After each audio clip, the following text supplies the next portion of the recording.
Welcome to the Troxel Podcast. I'm Evan Troxel, and in this episode, I welcome Wes Reynolds and Hugh Soward from OPN Architects. OPN is a 120-person architecture firm based in the Midwestern United States.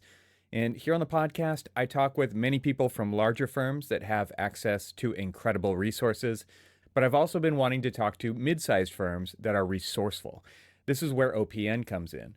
I recently had the chance to spend time with their team in Iowa, meeting their people, talking about tech and architecture, and experiencing the culture that they've intentionally shaped over decades. Today's conversation is a window into that culture, especially around how they approach technology, design, and the future of their practice. Wes is a principal, and Hugh is OPN's innovation manager. They're part of a group that reflects something I wish we saw more of in AEC, a firm taking a proactive stance towards its own development, not waiting for the industry to figure things out, not outsourcing innovation, and not assuming that great design and great technology grow on parallel tracks.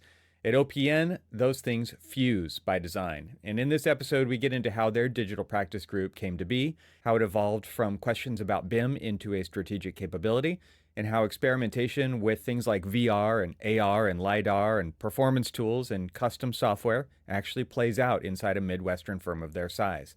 There's a humility to the way that they try things, accept when something isn't ready, and double down on what adds value. But the thing that really stood out to me is how intentionally OPN invests in culture as a foundation for all of this.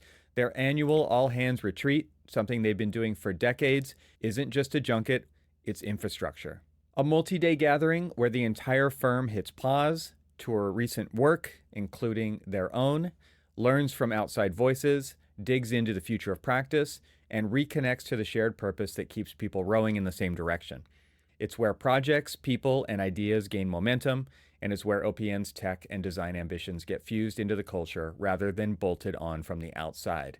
This is a conversation about what it looks like when a firm treats innovation, both technological and cultural, not as a reaction to industry pressure, but as a practice in itself. There's a lesson here. You can't just upgrade your tools, you have to upgrade your culture. And the firms that do this intentionally are the ones shaping their future rather than chasing it. As usual, there's an extensive amount of information in the show notes, so be sure to check that out. You can find it directly in the podcast app if you're a supporting Troxel Plus member. And if you're a free member, you can find them over on the website, which is trxl.co. So without further ado, I bring you my conversation with Wes Reynolds and Hugh Soward. Welcome, guys. It's great to see you again. You as well. Good to see you, Evan. Thanks for having us. I would love to kind of get a little bit of backstory before we jump into the conversation today. And let's start with you, Wes. Tell me a little bit about your story, your trajectory in the architectural profession. You know, I'm a Midwest guy, born and raised in Iowa. I went to Iowa State University, graduated with my architecture degree from Iowa State in 2000. I found myself at the end of that, like, what is next? And in my mind, I had two paths. Was I going to be a professor or was I going to be a practitioner? I really never thought I'd be doing what I'm doing today. I was really interested in the academics and education process and really kind of avant-garde thinking. But I needed a job like everybody does, right? And found myself still being in Iowa for personal reasons. And this firm called OPN was kind of coming of age, and some good professors of mine really thought it was a good opportunity to look at. And so I met two individuals actually that are my partners still today that hired me, gave me an opportunity, and somehow now going on 26 years later, I'm still at this firm doing really wonderful things. And, you know, it's been an amazing ride. Midway through my career, I had the opportunity to start our Madison, Wisconsin studio for us, to lead that and begin building that presence outside of Iowa for the first studio for the company outside of the Iowa market. And it's been wonderful, and we have a great team here. So that's Nice. That's where I am. Can you give us just kind of an overview, like give us what your firm looks like and Sure. how you might classify yourself? Are you a small firm, medium firm, big firm, Yes. and just give us some context here. Yes, we're 115, going on 120 people typically as a firm size with 5 studios. 3 in Iowa. We were founded in Cedar Rapids, Iowa. Then we built the Des Moines studio in the capital of Iowa, and we have an Iowa City studio as well. And then Madison was our 4th office. at Madison, Wisconsin. And then we recently, in the last 4 years, opened a Minneapolis, Minnesota office. So that's our kind of realm, 100%, Midwest centric in these 3 states. But right now we find ourselves practicing probably 80% in the Midwest and becoming what we would probably call a regional, heading to a national transitional firm, more regional because we are working coast to coast with our projects. We're a generalist practicing firm. We are interested in a lot of building types, civic, higher ed, K-12, science and tech, healthcare, corporate. I mean, we're just a good generalist firm that was interested in projects that we can bring a lot of value to our clients.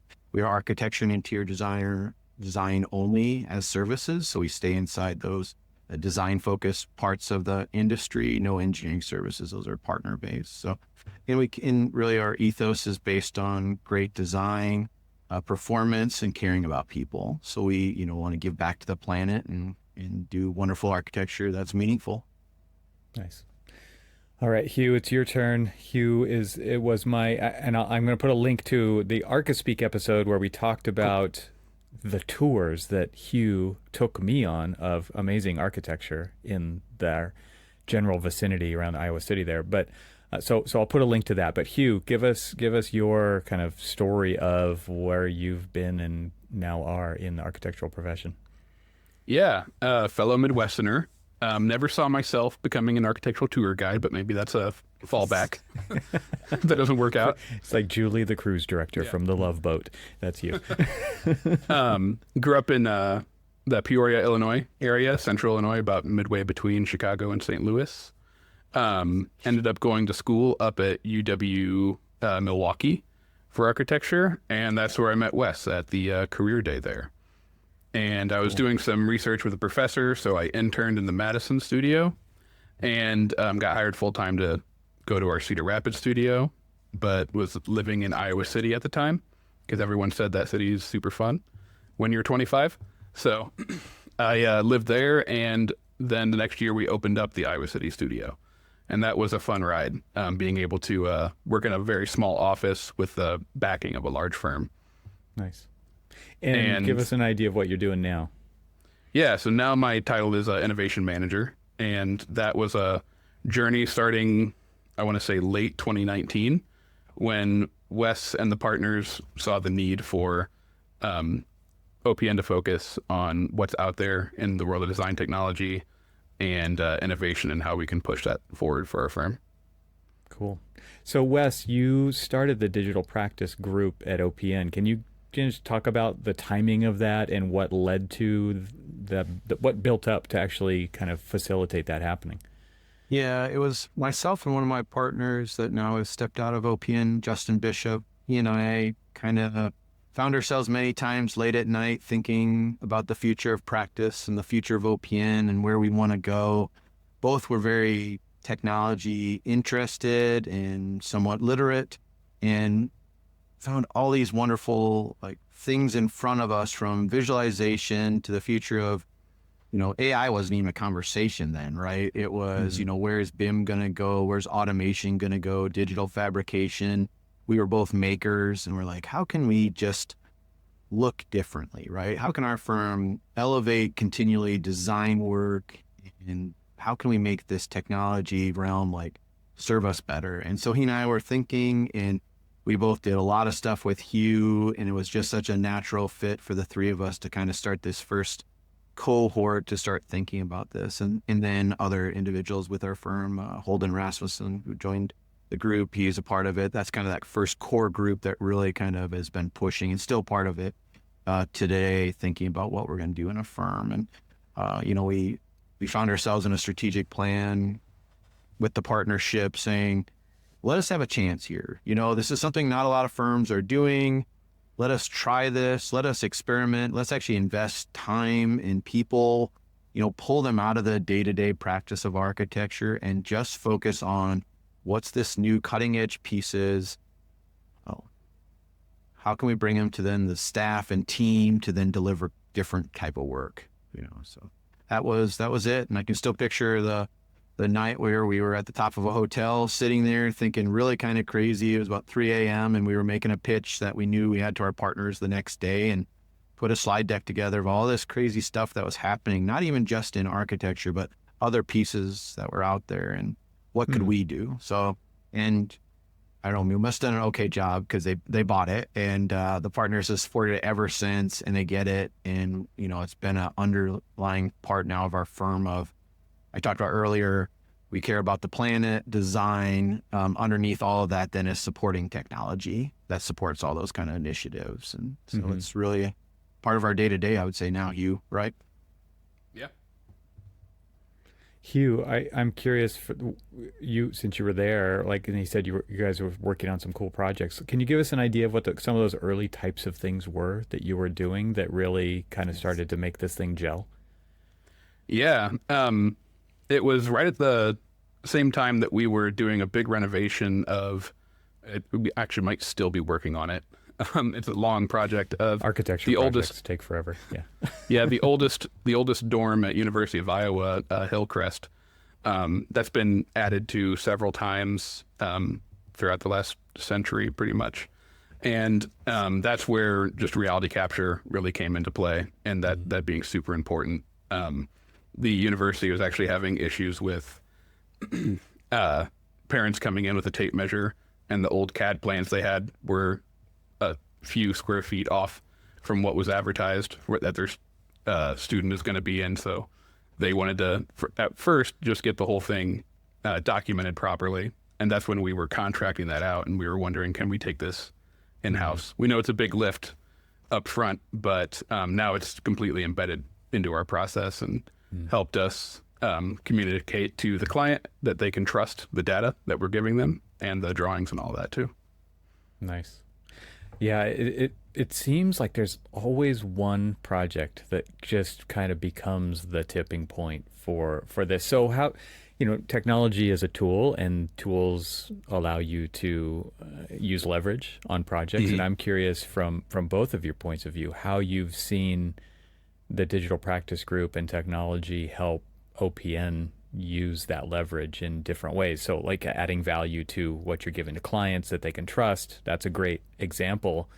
Do you have other ones that are at the top of your head that you could speak about that you see as, maybe they're not even competitive. Maybe they are competitive advantages or strategic advantages, but just like, oh, we couldn't do that before, but now we can totally do that. I wish, that I bet there's 100 of them, Hugh, if we actually paused and like documented this someday. I think sometimes what sticks on our head is all the things that didn't work. But, Evan, we were trying to. I'd love to hear those too. No, and those are good too. I mean, that list is massive, right? But right.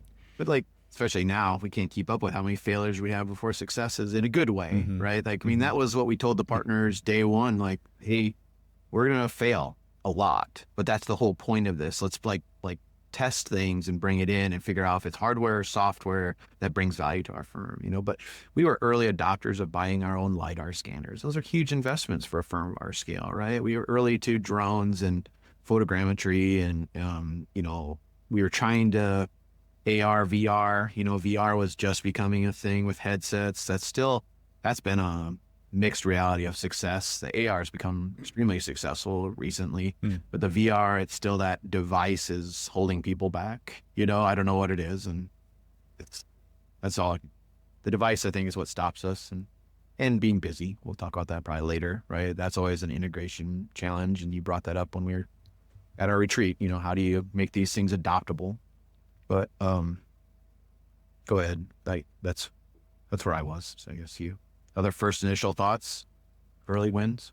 Yeah. The stuff that sticks out to me from the early stuff was when we first started this, we were kind of, spraying like a fire hose, trying to get a lot of stuff in front of people and trying to understand what works for our firm and our culture and our projects. We don't have one vertical that supports most of the firm, so it's hard to just pick one and then just completely optimize that. But we had little projects like using Grasshopper and some interoperability methods and digital fabrication to make Climate Studio studies easier between Revit and Rhino Inside. Using it to communicate with the contractor better. If I have to distill it all down, it always seems to come down to communication. and helping our client or our consultant or the fabricator contractor understand our design intent better so that we can have more accurate results and predictions so that more of the cool stuff stays in the projects. This episode is made possible with support from AVAIL. Is your firm managing architectural, landscape, interiors, and engineering content? AVAIL's all-in-one content management solution stretches across all disciplines, file types, and content locations so production teams can find everything they need all in one place. Thanks to AVAIL's desktop application and Revit, AutoCAD, and Civil 3D plugins, teams can consistently find and reuse all types of content from specifications and calculations to 3D models and plans. As a result, standards-compliant models and drawings are easier to create, the documentation process is less chaotic, new hires are easier to onboard, and projects are delivered faster with fewer errors. Visit getavail.com to request a demo. That's getavail.com to request a demo. My thanks to AVAIL for supporting this episode of the Troxel Podcast. Now let's get back to the conversation. Yeah, I mean, that's a great point. I feel like design intent realized is something that a lot of architects struggle with, right? Because of it's difficult to convey in all the different ways that people consume the story, information, the documents, whatever that is. And then obviously the coordination of all those things as well. But it's interesting to watch the profession go from design intent from a very loose thing to LOD 400 models, right? Where it's like you can just go and go and go into the detail because you want to really get the control over the outcome, right? What it actually turns out to be. And while recognizing that architects aren't the builders, they're not the ones that, there is a hard wall between, unless you're doing design build, or you're an art studio, right, that makes your own stuff, you have that wall between you and the actual hands-on making of the thing. And I'm curious, Hugh, maybe you have an insight into this, but like working with those contractors, doing the really precise modeling and layouts for fabrication, what feedback have you gotten from the build side when it comes to that stuff? Because that to me is like, that's the proof, right? Is that you're hearing that it's valuable to them for you to go to those lengths to do so. Yeah. Well, having no ego is helpful with that. Going into it with a learning mindset, right? Like they are ready to humble you when you learn about the means and methods of how they're going to build something and what makes it tough, what makes it expensive. Those are the kind of questions I'm trying to get answered so that we can work on it together, because they want to make great projects too. Not every contractor is out there just looking for shortcuts. Yeah, exactly. And part of that is us aligning ourselves with great contractors as well. Like Quora Stone has been a really cool partner that has been a client, but also a fabricator for some of our work, and they do really awesome stuff too. So part of it's choosing the right partners, but also part of it's making it easier for a lot of the smaller contractors that we have in rural Iowa to be able to utilize some of this stuff too. And that's some of the other things we're working on with visualization and things like that. Yeah. Can you give us an idea of what your digital practice group is like? You mentioned Holden, obviously, Hugh, you're involved, but then just give us an idea of maybe the core group, which a few of those people I met, and then talk about kind of how it physically works across 5 offices. Is everybody in one office, or people spread out? Because this is a constant question that comes up, especially with smaller firms. They want to know, they want to see how other people are structuring it, and a lot of times that's just an opaque. They don't get to see that unless they have the relationships in the industry. So can you talk about that? Yeah. So from my role, I'm actually pretty decentralized. I live in Peoria and travel amongst all the studios, which is relatively centrally located other than Minneapolis. But I make my way to each studio at least a couple times a month at minimum, but we're all talking digitally all the time anyway, so it's not as big of a deal. But we have Holden, who's our digital enterprise leader and formerly BIM manager. And him and our new digital practice specialist, Justin, both work in Des Moines. And then Monique, who is our BIM specialist, she works out of the Cedar Rapids studio. We also have a couple of IT folks, Nick and Roger, that are split between Des Moines and Northern Illinois, Madison area. And we all are happy to travel whenever we're needing to, but we stay contacted with everybody. The interesting thing is how we're interfacing with the rest of the staff is that we have a ton of champions that are really interested in some technology or another or process or something. And so we try to keep them involved and find ways to get them using stuff on their projects or working towards different initiatives too. So we recently did some joint research with Iowa State and Shelby Doyle at their computation and construction lab with their concrete 3D printers. Nice. And that was a project completely born from two of our staff that wanted to do some research into it. And we were considering, like, does OPN want to look at buying a concrete 3D printer? And then we looked at the price tag and was like, no, we are not. We are not interested in that. But we are interested in the technology. We're interested. We just can't afford to be interested to a full extent. That's a better way to put it. There you go. But we are interested in what does that look like when that technology is more common in the Midwest, and can we be ahead of that?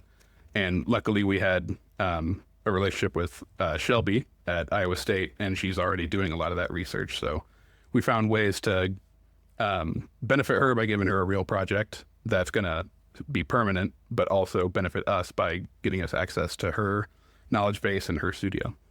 Nice. I mean, Evan, go back to your core question of the team. I mean, we didn't plan for it to be decentralized, but it works very well. Yeah, I was going to ask you, like, strategically, because like there's centralized, there's distributed, there's combination of both, there's analog and digital, right? Like, you've got all these things kind of playing together. And I was curious, from like when you first had the vision, did you see it a certain way and then it played out differently? Yeah. I don't think we ever cared about where people were. And I think if there was a group, I mean, talk about pre-COVID going into all this, we were a firm that was like already doing all these things. It made that transition that everybody else was trying to figure out. We already were doing it. As a firm, like, we had everything ready to be remote, but was not a plan. I think it was tied around people. That's the key, right? You have to get the right individuals, and we do. We're lucky enough to have wonderful people that want to collaborate together. And it's such a wonderful egoless team too, with the same kind of vision to just keep elevating the firm and elevating architecture through technology, right? And whether their expertise is in software or the hardware or BIM, it's just such a collaborative group. And if you said, did we know it'd be 6 people in a few years? No. But will I be surprised if we're 12 people in 4 more years? No, right? I mean, we're struggling in our annual like strategic planning of that team is you look at the number of initiatives currently, it's massive, right? I mean, you can never put enough time to it. So then you really have to pick and choose of all those categories, from digital fabrication to AI and everything in between, what you invest your time in that's going to bring the best value to the internal group of all the architects and designers working hard to make their work better and maybe more efficient for themselves so they can again spend time on the right things. And then what's the most value to our clients? It's hard. There's always more to do than we have time for is our challenge. And you got to pick the right battles. Where do those initiatives come from? I mean, this is open to either one of you. Is it something that you have open communication with the staff and it's just kind of a lot of ideas come from grassroots, or they saw their friend using something and they could apply to what they're doing? Or is it more coming from the innovation hub of digital practice? So I'm curious, is it all of the above? And if I start you and then you can add on a little. I think it's both of those, Evan. I mean, we do have the grassroots, and that's how probably we were working the first couple years, is a little bit of that fire hose shotgun effect that he was saying. We had so many things we were interested in. We have definitely honed the team trying to say, all right, we have to stay on this project, deploy this project, manage this project, show the teams why there's value to it, to adopt it. And then now we have kind of a running list. We just literally worked on it this week of, 50, let's call them core exercises we want to get into. And in some of these you have to do before the other, so you get the right process, But I think you saw at our retreat when you saw those like pachakachas people did. Some of those are completely individuals just trying something on their projects, which is even more exciting to us, right? That they see the value of exploring through technology to bring value to their projects. And we have nothing to do that minus excited and glad to see other people are trying it and go, wow, I can do that on my work as well. So, Yeah. and that's been our firm's success. We love grassroots, try not to dictate too much. We let it like a lot of freedom, right? You got anything to add to that, Hugh? Yeah.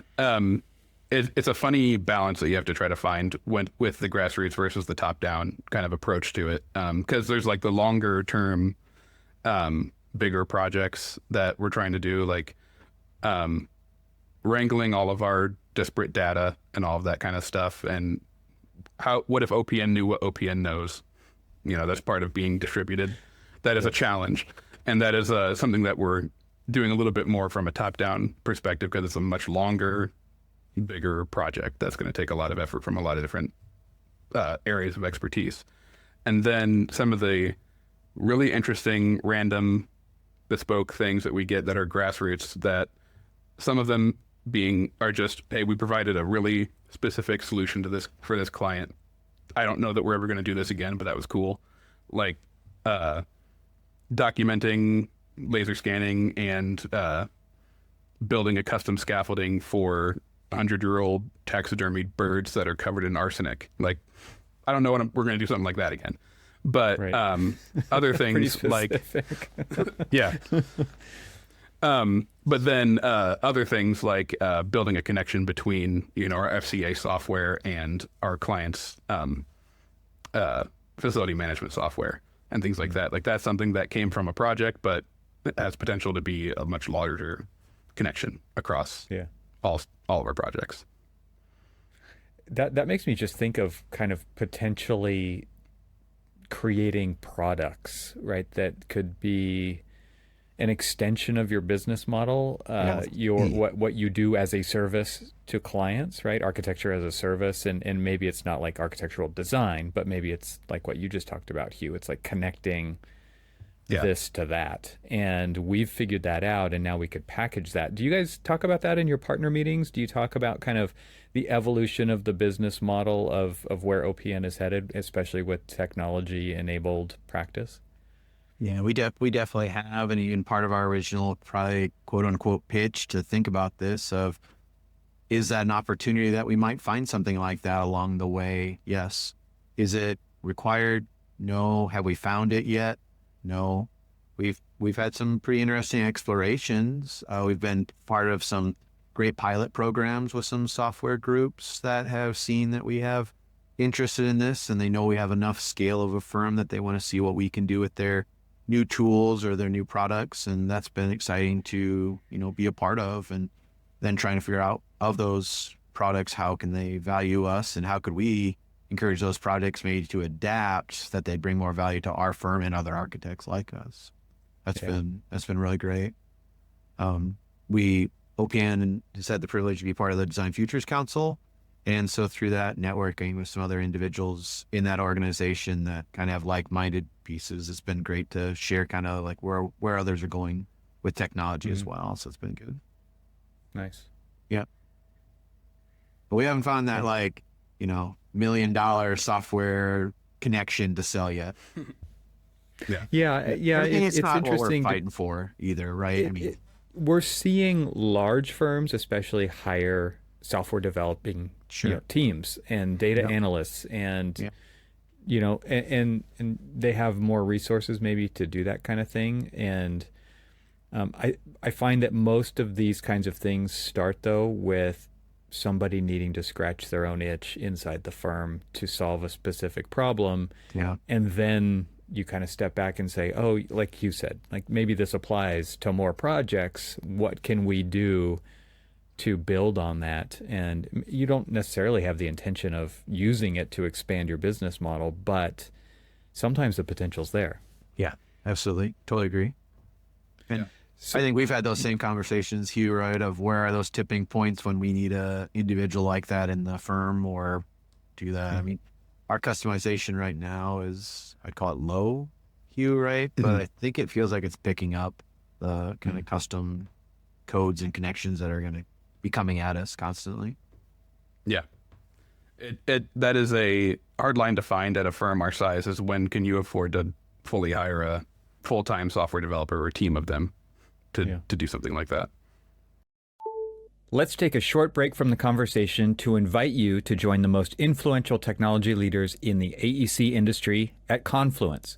Composed of in-person events and a podcast co-hosted by yours truly, Confluence is designed to foster conversations between AEC firms and technology companies so they can learn, share, and engage with each other to support industry innovation.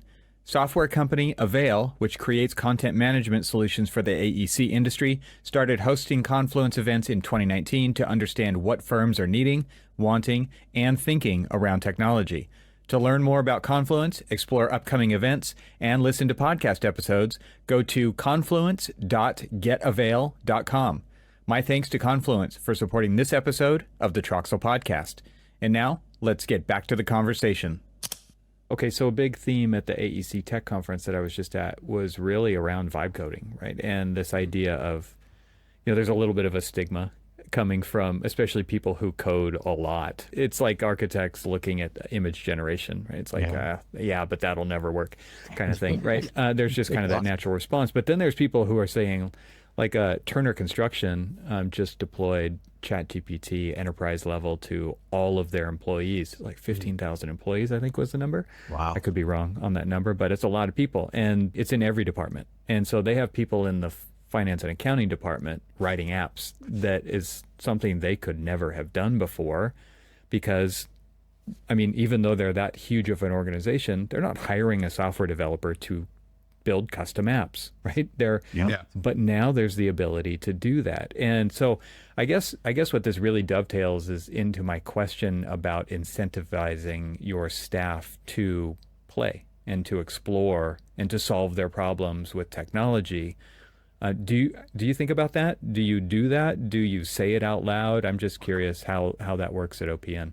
Yeah, I would say we say it out loud. It's just everybody's constantly busy, and that change to pause and pull up, and I know how to get to that destination in the project by doing exactly how I do it today, and I've done it 10 other times. Why would I pause and try to adapt that? It is, I believe it's a little bit of a generational thing. So it's great to have, young energy come into the firm, or new personalities come into the firm that say, well, can you do it like this?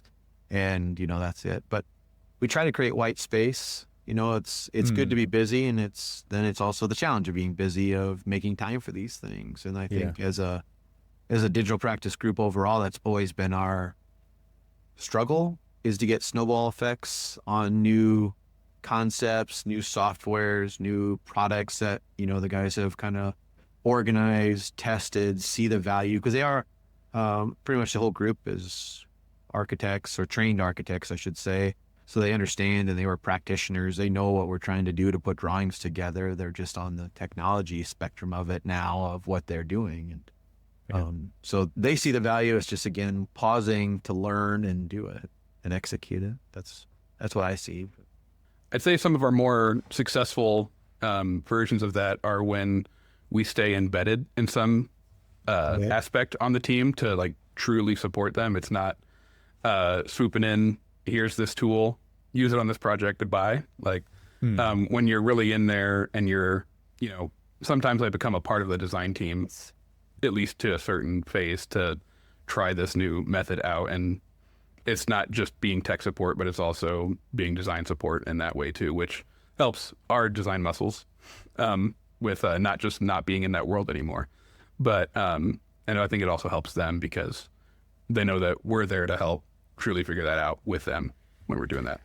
I think coming at that from an architect's perspective is super, super useful, right? As a designer, I would go into a client and we would talk about what they need, what they like, what they don't like, what are the problems, what are potential solutions that they've already thought of.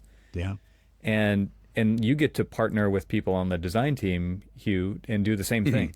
It's like a design problem, right? Our software is still a design problem when you approach it that way. I mean, creating a digital practice is also a design problem. Thinking about the strategy of potential business models for OPN is a design problem. The practice is the design problem also, right? So when you kind of think about it it's the same kind of set of constraints with design thinking applied to that. I don't think everybody does that. I wish more people would do that, especially in these smaller firms where there's a cost to having dedicated people to do this, but it's also a huge advantage to have dedicated people to do this if they're not just waiting for someone to tell them what to do, but you actually go in there with that curiosity and say like, okay, like what are your struggles? Like, I think I might know some of your struggles, but I definitely don't know all your struggles on this project that we're trying to solve with this tool or whatever. And so you're going to both learn from each other in that exchange. And I would think the product's going to be better for that, whether it's a script that gets used once or it does actually have a life beyond that. Yeah, it's a balance of treating your colleagues like both your clients and also your partners. And that we're in this together. We all want this to be successful, but I'm also here to serve the project, and you as a core design team, we're doing that. And Evan, you asked earlier, like, where do these ideas come from? I think some are from the digital practice team to implement new ideas, but Hugh and Holden have had a history going to every one of the studios. I think for the last couple of years, Hugh, where you sit down with everyone, invite everyone in and say, what are your challenges? What are those things that we could help you fix or improve or flow? And then we, get common themes out of that, like Post-it note exercise, and it creates, 50 projects for us. And the ones that have the most value or we can see the value is like what we start working on as quick as we can. And some are quick wins and they do those too. So it's, I think that's what's great, and it makes our firm work well. I mean, it's a great team. It seems like that would help you. Right? Yeah. Yeah, I agree. And I think it would help you prioritize, because we're all drinking from the same multiple fire hose of all the tools, new tools. It's been 3 days. There's a new tool kind of a thing, right? And you mentioned that earlier. There's a huge amount of stuff, but it helps you prioritize what actually matters because it's problems that people are having, and you're not chasing things where you're trying to find a problem that fits the tool. You're doing it the other way around, which is, okay, here's the problems. Now, how do we go about attacking this with technology? Yeah. And that's a really easy pitfall to fall into, finding the problem for the tool. Yeah. Yeah. Well, I want to talk about the staff retreat, but before we do that, I want to cover one more thing, which is you've got a digital practice, and you said, Wes, you alluded to, okay, well, maybe in 4 years it's twice the size. Okay, so you've got 6 people. You've got 150 people total, 6 people on the staff of 120 practices. total. 120. Okay. So, I mean, just talk about that. Like, as the practice gets more and more rooted in technology, like you can't deliver anything without it anymore, right? There is no other way that we're doing this. Yep. Can you just talk about like that growth, and not from like and there's no ego in this. I feel like if anything, like 6 people serving 120 people, if I understand the way that it works, that sounds like, okay, that's a really small number. That's got to be a really difficult job for those 6 people. It's just got to be go because there's so many people. Okay, so let's talk firm strategy and like the digital department, which has quotes around it right now. I used to say, digital, we call it digital practice just so everybody knows what we're talking about, but it's just going to be called practice someday, right? It's just the next version of practice. It's the current version of practice, actually. It's just we still have to call it this thing. So like talk about that from a leadership point of view at OPN and where, I don't know, just what are you guys thinking? Where are you seeing things going? Yeah, I mean, so to your, like, it'll just be practice. Some days I try to say, like, we're a technology firm that practices architecture, right? Mm-hmm. Some days to kind of flip this on our head for some of my partners, just to go, do you understand, like, everything most people do today in our company is tied to a laptop or some piece of technology that makes it work, right? Now, we're all pure designers at heart, and we want to create beautiful spaces. That's what we want to do. We actually, not many of us are technology focused. It's just, yep, those are the tools to get it done. So we'll keep working on that. But, I don't know where it's going to go. We've never had a pushback on, hey, should we get one more person? We've been a firm that's been successful when we're lucky enough to have somebody like our newest team member say, hey, I'm kind of interested in joining OPN, and I'm interested in these technology things, and this is what, and by chance the newest person had a really kind of a 50-50 dynamic of pure technology and then sustainability performance, which was like really something that's another part of our firm that's really growing quickly, is our performance focus. And Hugh and Holden and others are finding themselves like, all right, now we're building tools for the performance side. Well, now if you have a person that's really digitally literate and performance literate, that's even a great combo. So Right. I think when those people we've seen the opportunity, it's like a perfect timing, and like, yes. Do I have, between Hugh and Holden and I, a game plan of here's the next 5 people we're going to hire? Not necessarily, but I think when we do these strategic planning efforts and we see we have, let's say, 50 initiatives and we can only get to 4 this year, it keeps saying, how do we balance keeping all that going and benefiting the firm and not getting behind? And there was a moment, I would have said 3 years ago, let's say, I thought we were in really great shape. We were starting to be ahead of this technology curve, and wow, it just felt like overnight post-COVID, somewhere in there. And then the AI kicked. I mean, you just feel behind every day. And that's not a good feeling when you're a group that really wants to be successful, and we're really driven individuals, really competitive, classic architects, right? We don't like to lose. And, you look at this amazing list of efforts the crew wants to work on. Every one of those line items is super exciting, and it could be wonderful for, let's say, for our healthcare team building some custom tools or something. You look at these lists, it's all fantastic opportunity. It's just, Hugh needs to sleep, right? That's how it works. And we still practice architecture as our primary job, right? So I think it'll continue to grow, Evan, is the mindset our partnership is set on. So what it looks like, we'll keep playing that out. Okay, so Hugh, let's pretend that you and Wes haven't talked about this already. I maybe you have, maybe you haven't, probably have, but let's pretend. See where this one goes. What potential do you see right now that OPN could leverage and just like blow some way that you do something completely out of the water that is like a really exciting idea for you? And I guess it doesn't have to be technology. I kind of assume it will be just based on your role. But is there something out there right now that's like, oh my gosh, we should be doing this. We're not doing this because our plates are full, because of deadlines, because of, whatever it is. But there's something that you're just like, can't wait to get your hands on and get the firm to kind of bite into it. I think that would be hiring that software engineer right now to help us supercharge the efforts that we're already doing. We have a level, the vibe coding conversation, that we've leveraged that quite a bit. We all have a cursory knowledge of a handful of languages and APIs and whatnot, but having someone who really knows all of the ins and outs of all that can really help us build the custom tools. Or maybe there's that golden goose that, your secondary revenue stream or whatever that is. But I think that's the supercharger to letting us scale this thing a lot more. Yeah, well, it takes me back to what I mentioned a few minutes ago at Turner, where it's like somebody in accounting is writing an app that like changed the game for accounting. Yeah. Incredible. And right? so you maybe have people already in your firm who just have an idea, and it's like, well, let's just prototype this. Like that to me is what's so super interesting about the newest development, is like with a language that somebody already speaks and they're already using ChatGPT on the side or Claude or whatever it is, through that exact same thing, you can build something that will do something for you. And I think that the potential, and it's untapped because you already have all those staff members. You have 120 people, and it's like, oh, what if we just gave this to them and we did our own internal hackathon? I don't know.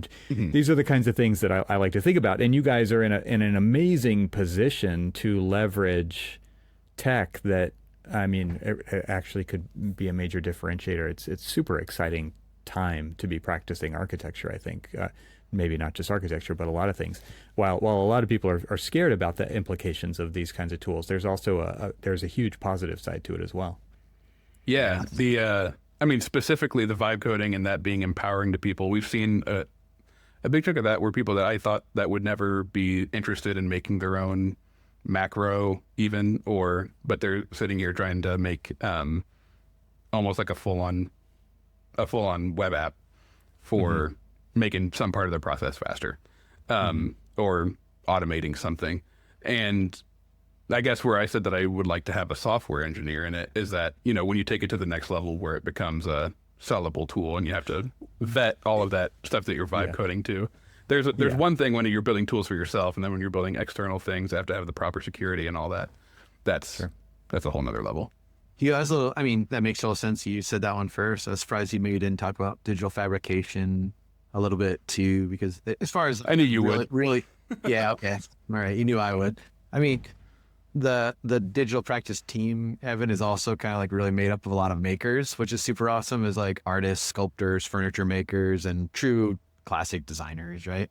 And so we talk about that a lot, and we love our contracting friends and partners and sub-consultants, but we know we're on the edge of architects being able to become master architects again of our craft. And when we can work with partners that have those great robots and all we're doing is really feeding our design through a code or something like that, we can have that craft back. And that experience that we had with Iowa State in that CCL lab, I mean, that project just won an AIA Minnesota award, and the objects that we created are sitting in front of the building and are definitely a part of the architecture. And again, no one would know we 3D printed through concrete all those objects that kind of look like a series of follies, That's what's so exciting to me is, that balancing act of getting to play contractor with our craft of architecture again, and not just at small scale. That's where we have to experiment and prototype, but it's coming, right? I mean, the edge of the next decade of what's going to actually look like, what construction will look like, is going to be really, really amazing for us. Hey everyone, let's take a quick break from the conversation to pay some bills around here. This episode of Troxel is brought to you by Troxel Plus members. That's right, my incredible paid supporter members are making this episode possible. Their direct support ensures that I can continue exploring the intersection of architecture, technology, and the future of design with the leading voices in our industry directly to you. So let's talk about why you might consider financially supporting the podcast too. By becoming a Troxel Plus supporter, you're not just helping sustain these conversations, you're also gaining exclusive benefits like ad-free episodes of the show and my Leadership Edge email newsletter, where I analyze episodes and deliver the insights and key takeaways right into your inbox. Your small contribution makes a huge impact. And if you've been enjoying Troxel and want to be part of the community that keeps it thriving, please consider joining today. Head on over to trxl.co and click the subscribe button either in the upper right-hand corner or at the bottom of the page, or you can visit the link that I've put into the show notes. Once again, my sincerest thanks to the Troxel Plus members who have made this episode of the podcast possible, even though they aren't even hearing this ad because theirs are ad-free. Now, let's get back to the conversation. It cuts both ways, right? Like you've got this ability to have access to making physical things through technology. And so that direction is coming at you, that democratization of access to that kind of stuff. And it's happening to architecture too, right? Yeah. And there's, from a partnership strategic level, like you have to be thinking about like, okay, we're getting access into this. What are other people getting access into what is our domain, right? Yeah. I think it's interesting to watch that. I mean, things are changing in all directions, and that's something to keep your eye on as a leadership team, but also through that R&D process, because you're expanding, but you're also getting pieces taken away at the same time, potentially. Yeah, our eyes are wide open on all that. All right. Well, let's talk about this retreat that you did. Can you give a kind of an overview of what you do and why you do it? Yeah, so our firm's been in business for about 48 years, and I think for about 27 of them, we have had an annual retreat. And that was even when it was just one office, one studio. They would shut the office down and just recharge and get together and talk.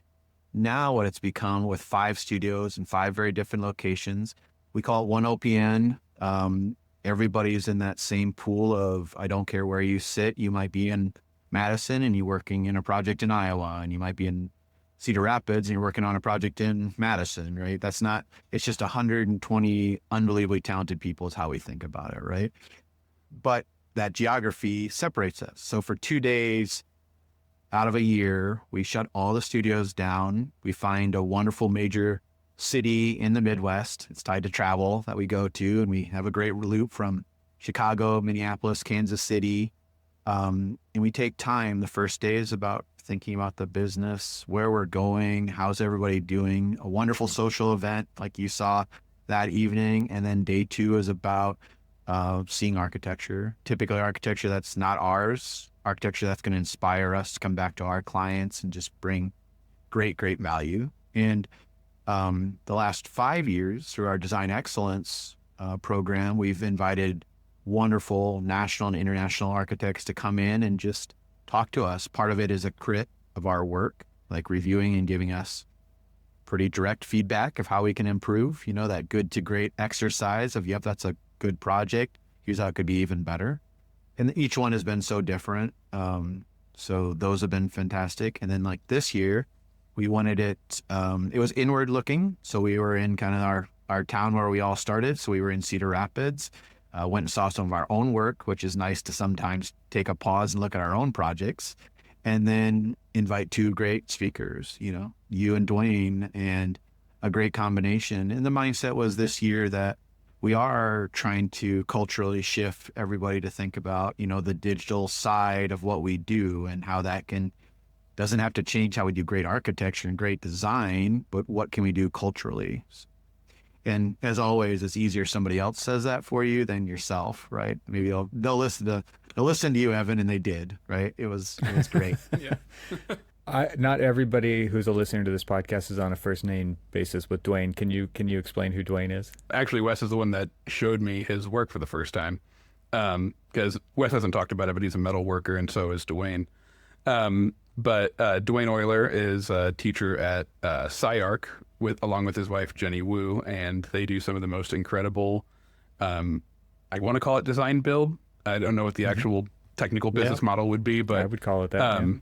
It's the most literal version of design build I've seen, where they make some of the most intricate and beautiful projects by hand. And it was really interesting to see how their practice is scaling. It's incredibly forward thinking. The scale of their projects is getting enormous. He was telling us about like a model he had to put on a flatbed of a semi, just for a model, not even just the installation. Right. Their work's always been very inspiring to both of us. And since we were thinking, where are we going with this firm? There was the 2 sides of it, which was technology. How are we integrating that? That's where we thought to call you. And then what's some of the most avant-garde stuff out there that we can be inspired by? And we thought they were one too. And he didn't say, but the firm's Euler Wu Collaborative. I mean, their work is such built-in craft, which our firm cares a lot about, and it's just a whole different level of craft that Dwayne and Jenny are doing. And so we thought it was so great. And yet, when you hear Dwayne talk about it, I mean, they're working digitally too, right? So how do we take this large sculptural type object building and then work in the technology side of it? So I loved it was everything we hoped it would be when we had you guys both join. And I don't know, this was something where we tried a little differently, where you obviously both presented and talked with us, and then that sit down of Hugh going through some questions and talking about it, questions that we're asking ourselves internally, our teams are asking of them, getting both of your opinions as practitioners, thought leaders was really influential to the firm. And exactly what we were hoping it would do. It created a buzz, talking about these things. Both of you are, you have wonderful brands, and I loved it when many people were, I talked after, they're like, you had Evan Troxel join you guys? That's amazing. I listen to his podcast all the time. Like, well, I mean, we're very thankful you guys did that. And it was everything we hoped it could be. And then, I'm glad you guys both stayed late and had drinks and played ping pong with us. And like we're longtime friends, I'm sure. So I had some great long conversations too, which, hanging out afterwards affords, like talking with Justin, you're on your team, Hugh, right, for a long time. And getting to meet Holden and getting to meet people whose names I had heard earlier in the day. And then when you're all in the same place together afterwards and not everybody's at a table and you have the freedom just to kind of go stand in a line and strike up a conversation with somebody who you're standing next to, I think is fantastic. It was great to meet kind of a wider range of people, besides the partners of the firm, and Hugh is, the digital practice team. So I thought what was really striking to me was just kind of this proactive approach that you take with the staff to get on the same page and talk about, of course, there's lots of projects going on. Not everybody has transparency into those projects, right? Because they've got their own projects and they're in a different department. Maybe they're in HR, maybe they're in finance, maybe they're in contracts, maybe they're in graphics and marketing, and they don't get to even... They just don't see what's on the boards. Not that there are boards, right? What's on the monitors, especially as a distributed, amongst 5 offices and a lot of different team members. So that's a great opportunity to bring everybody together and get them on the same page as far as like that looking inward of the firm. But then where are we going and why are we going there? And then kind of setting a new datum for the next year, right? I think... And you said like this is an inward year. I'm curious what you mean by that, because I kind of think of this as like cycles of a breath almost, where it's like, okay, this year's an inward year, next year's an outward year. I don't know if that's what you mean, but I could see something like that really helping you kind of structure and organize this kind of staff retreat around to have a different posture when you get together the next time, right? I just think that there's a lot of interesting things that you can do with something like this, and so I'm just curious from like that broad perspective. Obviously I bet you get a lot of great feedback, and I bet there's a lot of people who say I don't have time for this because I'm so busy too, but you make it happen. So it's important. So just like that, from that priority standpoint of getting the staff together and putting them on the same page, can you just talk kind of towards that and give other firms out there who are listening an idea of how this has benefited you? Yeah, there's not one partner that's ever paused and said, should we stop doing retreats? They are just so successful for us. It's a great, great time for our culture. Yes, every single human that's at that event is super busy, but they knew for 2 days they're going to set their pencils down and get revived, listen to speakers that are going to challenge us to be better on whatever it is that theme or topic might be. And then see those people that maybe you are collaborating with, but you're not physically in the same place. There's so many new people to our firm constantly that are coming into it that you get to meet those people. They really quickly get a part of our culture when you get to have an event like that. Yeah, I would encourage every firm to not look at the fiscal side of that event and look at what it could do for you. And when I said inward, we've taken the last 2 years just to pause because we enjoy it, looking at other people's work in some other major city that we're not in. The humbleness of us, we have some really fantastic work. And when you're not on those projects, or even sometimes when you're on it, you don't even get to go enjoy it, right? So it's proud for those people that led those projects to present them, showcase them, and those that haven't seen it. But, we had a fire station in Cedar Rapids that won our first national AIA. Many of us never stepped foot in that building, and everybody wanted to see it. We knew it by photos. We had talked about it. Everyone was proud of the recognition, but it was that time to go see that kind of work that ourselves is influencing others in this country, of projects. So that's what I meant by inward on that part. So it was a wonderful event. Hugh, your team was integral, or maybe you were integral in kind of making this event go off. And can you talk about just what was involved from, you had to take time away from putting out all the fires and the technology department at OPN for a couple days. So luckily, all your staff members were there as well, so you didn't maybe have as many super urgent fires to put out. But I'm just curious from your point of view, like helping to organize the event and pull it off. Like, what was that like for you, and what did you take away from it? Well, retreat, I'm always involved in it in some way in the last 4 years, I would say. But not to the point where I'm picking speakers or suggesting who we reach out to. That was a unique opportunity. And I got a Miro board with a lot of other really cool names on there too now for the future, that gives myself an opportunity to expose my colleagues to some really interesting stuff that they might not have thought of before. And that's when I got approached this year about, a lot of people were very inspired by the talks at AIA National this year around technology and stuff too. And that's when they reached out to me like, hey, who's a really good voice for this? And not to toot your horn too much on your own podcast, but you were my first choice on that, because when we were starting this, watching your videos was actually really inspiring. When we were getting into the digital practice thing, it really helped me find a way to learn how to communicate this to my coworkers and communicate the value of that.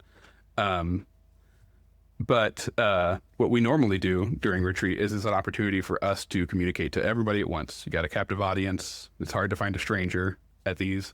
And so we've done them where we have a tech demo, where we have a whole bunch of booths with all of our technology, a whole lot of money in one room. And we're showing them, we're doing, we called it AR Jenga with the HoloLens, and building blocks and having a time trial with that. There's a drone flying around another part of the room, and people are scanning. People are in VR doing other stuff, looking at a table of 3D printed models.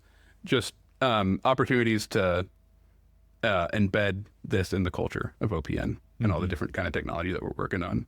Sometimes it's building a custom sculpture completely digitally that is using things like the HoloLens to steam bend plywood and conduit to show them, hey, here's how we can communicate with contractors in the future.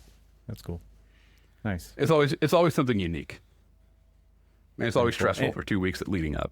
I bet events are difficult for sure. And you hold this event off-site, right? So obviously many people are traveling from offices to go there. It's maybe in a city that an office is located in, maybe not. But can you talk about the venue for this year? The Pickle Palace. The Pickle Palace. Yeah, I mean, it was a great venue, and our HR director, Jen, she's a huge part of this. Our marketing director, Carly, is a huge part of this, and they were definitely two that they keep wanting to up our game, and they said, hey, we want to do something different, and we're always up for it. Like what's the venue? And typically when you got our size, you end up being a convention center at a hotel, because we got to house 80 people that are, or 100 people that are out of town, so it's all those kind of like challenges.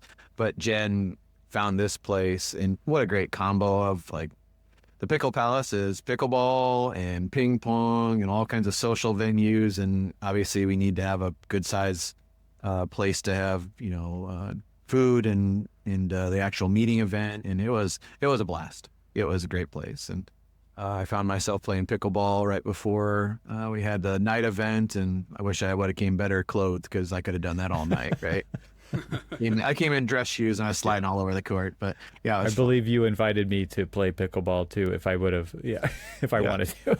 Yeah. It was a cool venue for sure. It's about having fun together. That's how you get to know people, right? And it's no better. It doesn't get any better than that. So yeah, it was a great venue, and minus the microphones, I could have lived without those working a little better, but that's okay. You always got to have some glitch, and that's what makes you humble, right? So can't be perfect. Yeah. There's a group that I'm a part of, and they have a channel in their chat called RFI, and it's not RFIs like architecture RFIs. It's people can actually put ideas in there, and RFI stands for Room for Improvement. And so if there is room for improvement, and that could come from anybody. It could literally be, there weren't enough trash cans at the event, like something very small to like we need to own the microphone setup next time so that we make sure it works, for example. And I thought, okay, that's a pretty cool idea. The RFI channel for, the annual event those ideas could and should come from anybody's experience and insight. So right. We're always up for, we try not to have a roadmap. That's when it becomes kind of corporate-y and not us. And so even like those pachakachas, we started those last year of letting others like just talk about their work and small and big. And I don't know, those pachakachas this year were just, some were hilarious and didn't see that coming. And the work is all so fantastic. So proud of the group. Yeah. Well, I really wanted to have you guys on the podcast to highlight what you're doing and that kind of proactive nature that I saw that your firm has and that you're instilling through the whole staff through events like this, and also just the way you're communicating kind of where you're going and taking time out to do that intentional work, I think is kind of the rarity that I see. I see a few people from the firm go to this conference and a few people go to that conference, and rarely does what happened to that conference get brought back and presented to the whole. I mean, that's not everybody's interested, but also that's hard to do, right? And so for you guys to actually take the time out to do that, I wanted to highlight that on the show. Thank you so much for having me there. I got a lot out of it and I went to contribute, but I mean, I'll just say I got a lot out of it as well. And I particularly liked all the human stuff that happened there. I mean, the retirement speeches, the tears that were shed, the cereal boxes with retiring partners on them. And I mean, it was just, you guys have a fun culture. And I wanted to also point that out to listeners, right? And I'll say it like I did on the other podcast. If you're looking for work at a Midwestern firm, you guys should be looking at OPN. And I feel like you guys have a good thing going there. So thanks for coming on the show today and sharing everything that you're doing. Evan, you're definitely a friend to OPN, and it's an absolute privilege for us to be on this. And thank you for having us. And he said it, you were our number one on the list, and we didn't even know if you'd even like pick up the phone and call us back. And we're so glad you did, because everybody loved hearing your thoughts on it. So thank you for being a part of the retreat, and thanks for continuing this relationship. Thanks to our sponsors, and thanks to our members this week. Find out how you can become a member at trxl.co, and I'll talk to you again next week.